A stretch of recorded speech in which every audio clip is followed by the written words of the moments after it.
সকালবেলায় কেন তোদের দাওয়াত দিতে হবে বল বান্ধবীরা, আর তোদের জ্বালায় বাঁচিরা। আসসালামু আলাইকুম এভরিওয়ান, কি অবস্থা সবার? আশা করছি সবাই অনেক ভালো আছেন। আমরাও আলহামদুলিল্লাহ ভালো আছি। আজকে হচ্ছে বান্ধবীর বার্থডে ছিল, তাই সকাল সকাল হচ্ছে আমি কেক বানাবো। এর জন্য হচ্ছে ফার্স্টেই হচ্ছে আমি আগের দিন রাতে কেকের বেসটা বানিয়ে রেখেছিলাম। মানে আগের দিন আমরা ঘুরতে গিয়েছিলাম ব্রেন বাস্কেটে, তো সেখান থেকে এসে হচ্ছে আমি কেকটা বানিয়েছি। দেন হচ্ছে সকালবেলা হচ্ছে আমি এখন কেকটাকে ফ্রস্টিং করব। এর জন্য হচ্ছে আমি ফার্স্টেই মানে হুইপ ক্রিমটাকে হুইপ করে নিলাম আর কি। এখন আমি কেকটাকে হচ্ছে মল্ড আউট করে নিচ্ছি। কেকটা হচ্ছে সারা রাত ঠান্ডা হয়েছিল। দেন সকালবেলা হচ্ছে এখন আমি ফ্রস্টিং করব। এরপর হচ্ছে আমি 2টা স্লাইস করে নিচ্ছি কেকের। অনেকগুলোই স্লাইস করা যেত, বাট আমি আজকে হচ্ছে 2টা করেছিলাম, তাড়াহুড়া ছিল। মানে এখনই হচ্ছে বাচ্চার স্কুলের সময় হয়ে যাবে, সকালবেলা যেহেতু ফ্রস্টিং করছিলাম, খুব তাড়াহুড়া করেই আজকে কেকটা ফ্রস্টিং করব। তো এই জন্য হচ্ছে কেকটাকে মল্ড আউট করে দেন আমি 2টা ভাগে স্লাইস করে নিয়েছি। কেকটা আমি স্লাইস করতে পারছিলাম না, এত সফট ছিল, মানে হাতে ধরলেই যেন সফট খুলে খুলে পড়ছিল, এতটাই সফট হয়েছিল। আর এটাতে প্রচুর কেক ক্রাম ছিল। কেক ক্রামগুলো হচ্ছে আমি সুন্দরভাবে পরিষ্কার করে নিয়ে এরপর হচ্ছে এখন কেকটাকে সেট করব। তো ফার্স্টেই হচ্ছে কেকটা বসানোর আগেই হচ্ছে আমি অল্প একটু হুইপ ক্রিম দিয়ে নিয়েছিলাম। এরপর হচ্ছে কেকটাকে বসিয়ে দিয়েছি। দেন হচ্ছে আমি এখানে সুগার সিরাপ দিয়ে দিচ্ছি। কেকটা ফ্রস্টিং করার সময় অবশ্যই মানে বার্থডে কেক, পেস্ট্রি কেক যেগুলোই হোক, সেগুলোতে হচ্ছে সুগার সিরাপ দিতেই হবে, নয়তো কেকটা সুন্দর মতো সেট হবে না, খেতেও ভালো লাগে না।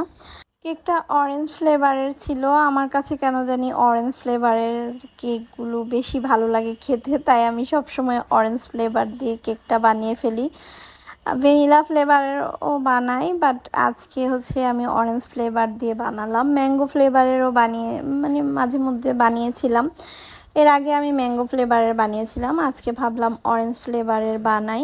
এখন যেহেতু ম্যাঙ্গোর সিজন, চারিদিকে শুধু ম্যাঙ্গো আর ম্যাঙ্গো, তাই ভাবলাম অরেঞ্জ ফ্লেভারটাই বানিয়ে ফেলি। দেন নেক্সট টাইম আমি ম্যাঙ্গো বানাবো। তো অরেঞ্জ কেকটা কিন্তু এতটাই সফট হয়েছিল আর খেতে এতটাই মজা হয়েছিল, কি আর বলবো। এরপর হচ্ছে আমি মাঝখানে হুইপ ক্রিমটা দিয়ে দেন হচ্ছে এখন উপরে আরেকটা কেকের বেসটা দিয়ে দেন উপর দিয়ে হচ্ছে আমি হুইপ ক্রিম দিয়ে দিচ্ছিলাম, সব দিকে মিক্সড করে নিচ্ছিলাম। হুইপ ক্রিম কেক ফ্রস্টিং করা কিন্তু অনেক বেশি টাফ, অনেক সময় লাগে। হয়তো বা দেখতে মনে হয় যেন অনেক ইজি, বাট এটা করতে কিন্তু অনেক সময় লাগে। তো আমি এটা ভালো মতো ফিনিশিং করে নিই, আধা বাধা করেছিলাম যেহেতু তাড়াহুড়া, সময় নাই, বাচ্চাকে নিয়ে স্কুলে যেতে হবে। দেন সেখান থেকে হচ্ছে বান্ধবীর বার্থডেতে যেতে হবে। তো বান্ধবীর বার্থডের জন্য ছোটোখাটো একটা কেক বানিয়ে নিলাম, আর কেকটা হচ্ছে হোমমেড, নিজের হাতে বানানো, আর খুবই মজা হয়েছিল কেকটা। এরপর হচ্ছে রেডি টেডি হয়ে চলে যাচ্ছি নিচে, বাচ্চাদেরকে নিয়ে স্কুলে চলে আসছিলাম ফার্স্টে। দেন হচ্ছে ওইখান থেকে ভাবিদের গাড়ি করে চলে যাচ্ছি ভাবির বাসায়। ভাবির বাসাটা হচ্ছে চকবাজারে, ওইখানে চলে যাচ্ছিলাম। আর ভাবির বাসাটা স্কুল থেকে মোটামুটি একটু দূরেই, বেশি দূরে না, অল্প দূরে। আর আমরা তো সবাই মিলে অনেক এনজয় করেছি সেই দিন। তারপর হচ্ছে আমরা ভাবির বাসার একদম নিচে চলে আসছি। তারপর ভাবির বাসার হচ্ছে আরেকটা লিফটের কর্নারে হচ্ছে একটা গেট ছিল। এই জায়গাটাতে কখনো আসা হয়নি, এর আগেও আসছিলাম। তো এখানে এসে দেখছি যে এটা একটা গেট, এটার বাইরে অনেকগুলো কাঁঠাল গাছ, অনেক সুন্দর কাঁঠাল গাছগুলো, আর ভিতরে তো হচ্ছে গাড়ি পার্কিংয়ের জায়গাটা। আর এই পাশে অনেক বড় একটা দিঘি ছিল, পরিবেশটা খুবই ভালো লেগেছিল। এই জায়গাটা আমি আগে দেখিনি, ভাবির বাসায় আসছিলাম, বাট এই পাশটা দেখা হয়নি, এটা হচ্ছে পিছন সাইড। দেন সবাই মিলে ভাবির বাসায় চলে আসছি। আর ভাবি তো পুরা আজকে এত আয়োজন করেছে, এত কিছু করেছে বলার বাইরে। ও হচ্ছে অনেক কিছু আইটেম করেছিল আমাদের জন্য আজকে, পুরা লাঞ্চের দাওয়াতের মতো সব কিছু, এত কিছু করেছিল। দেখে তো আমি পুরাই অবাক হয়ে গিয়েছি। তারপর হচ্ছে সে আসা মাত্রই হচ্ছে ওয়েলকাম ড্রিঙ্কস দিয়েছিল। এটা হচ্ছে ম্যাঙ্গো জুস ছিল, ম্যাঙ্গো শেকের মতোই বানিয়েছিল, বাট আর ওয়েলকাম ড্রিঙ্কসটাও দিয়েছিল, আর খেতে অনেক বেশি মজা হয়েছিল। এরপর হচ্ছে আরেকটা ভাবি হচ্ছে পুডিং বানিয়ে নিয়ে এসেছিলো, তো আমরা এক একজন এক একটা বানিয়ে নিয়েছিলাম। সবগুলো আইটেমই অনেক বেশি সুন্দর ছিল, মজা ছিল।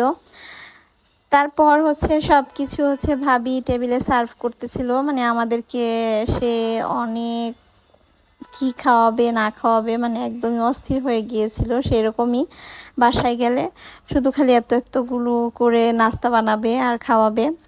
এরপর সে হচ্ছে আমাদের জন্য বেক পাস্তা বানাচ্ছিল ওভেনে। তো বেক পাস্তাটা খুবই সুন্দর হয়েছিল, ওর হাতের প্রত্যেকটা নাস্তাই অনেক বেশি মজা। এরপর হচ্ছে আমরা একটু নিচে গিয়েছিলাম, দেন সেখান থেকে চলে আসছি, আর এখন হচ্ছে টেবিলে সব খাবারগুলো সার্ভ করে দিচ্ছে। আজকে বেক পাস্তাটা তো আমার কাছে বেশি মজা লেগেছিল, আমি অনেকগুলো করে খেয়েছিলাম, আমার খুবই ভালো লেগেছিল খেতে। বেক পাস্তার টেস্টটা কিন্তু খুবই ভালো হয়েছিল, অনেক বেশি সসি, চিজি এবং টেস্টি হয়েছিল। এরপর হচ্ছে সে আজকে রান্না করেছিল চিকেন, তারপর হচ্ছে এগস, ভুনা খিচুড়ি, বিফ ভুনা খিচুড়ি করেছিল, বিফ ভুনা, সেমাই রান্না করেছিল, তারপর হচ্ছে অনেক অনেক নাস্তা বানিয়েছিল আমাদের জন্য। খুবই মজা লেগেছিল সবগুলো খাবার। মানে আজকে আমাদের পুরাই মানে ভরপেট খাবার হয়ে গিয়েছে, দুপুরবেলা আর বাসায় কিছু খেতে হবে না। এরপর আরেকটা নাস্তাও রেডি করছিল, এটাই হেলদি, টেস্টিও ছিল, হেলদিও ছিল। এটা ছিল হচ্ছে ফ্রুট সালাদ, এটা মানে দই দিয়ে করেছিল, দই আর হুইপ ক্রিম দিয়ে। খুবই মজা হয়েছিল এই সালাদটা, খাওয়ার পরে মানে খেতে ভীষণ ভালো লাগছিল ঠান্ডা ঠান্ডা এই সালাদটা। তো ফার্স্টে হচ্ছে ও সালাদটাকে হচ্ছে মেরিনেট করে দেন হচ্ছে এটা কিছুক্ষণ ফ্রিজে রেখেছিল। এরপর হচ্ছে উপরে কিছু বরফ দিয়েছিল, দেন হচ্ছে এখানে দিয়ে দিয়েছে হচ্ছে জেলো। ও হচ্ছে রেড কালারের জেলোটা বানিয়েছিল, আর দেখতেও খুব সুন্দর লাগছিল আজকের এই ফ্রুট সালাদ কিন্তু সবার অনেক পছন্দের। এই রেসিপিটা অলরেডি আমার পেজে দেওয়া আছে, আপনারা চাইলে রেসিপিটা দেখে আসতে পারেন। আর এমনিতেও আমি আরও একবার আপনাদের সুবিধার জন্য এই রেসিপিটা শেয়ার করব।